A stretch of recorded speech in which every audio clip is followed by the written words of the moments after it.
A construction worker was dating a stripper 2 years before he took her life 15 years ago. This man took this stripper life because he did not want to have a child with her because he thought she was using him. This man thought he was being used by this stripper because she stopped cooking for him. She stopped making love to him. She started staying out all times of the night. Mind you, she started doing all of this when she got pregnant. Before this woman got pregnant, this man thought she was an angel sent from heaven. So since this man made up in his mind he didn't want to be with her anymore, because she changed, he made up in his mind he wanted her out his house and he wanted her to get rid of the baby. This man wanted this woman to get an abortion and he wanted both of them to go their separate ways. But the stripper refused to get an abortion. She said she don't believe in abortions. That made the construction worker very angry. Soon after that conversation, the stripper came up missing. The construction worker did the unthinkable. He took her life. And when he took her life, he buried her in the driveway and he covered her body with concrete. Mind you, this construction worker lived in that house for 20 years. He ended up getting married in that house. He ended up having 4 children in that house.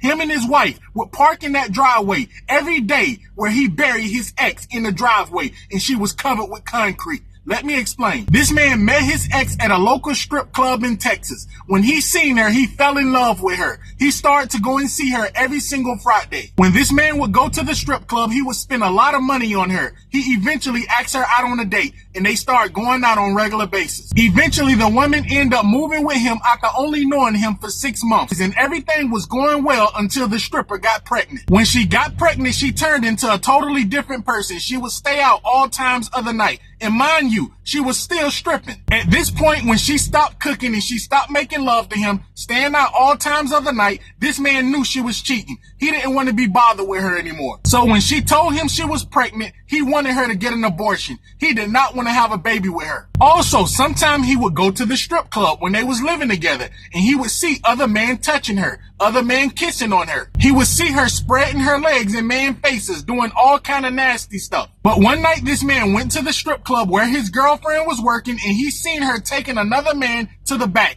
to the VIP room. He knew that was the VIP room because she took him there several times. So he knew then that's why she wasn't making love to him, because she was making love to the man at the strip club. Mind you, this woman is pregnant. The house that this man stayed in, he bought land and built this house from the ground up, but he didn't have a driveway yet. Now mind you, when he met this woman, his house was fairly new. He had a lot of privacy. It wasn't a lot of houses close to him. So when he took this woman's life, no one heard her screaming. So he buried her in the driveway and poured concrete over the driveway. Just over 15 years later, this man was dying from cancer and he found God. So he made the decision to confess and tell law enforcement everything. He told law enforcement he took this woman's life and he buried her body under the concrete. He also told his wife and she was shocked. Law enforcement went and dug up his driveway. Law enforcement found this woman's skeleton. The wife ended up covering the driveway back up with concrete and she ended up selling the house. When this woman came up missing 15 years ago, no one really looked for her because she was talking to a lot of people. Come to find out, she was sleeping with several men that she met at the club. So this man that took her life was never a suspect. The man that took this stripper life never went to prison because he died soon after he confessed to law enforcement.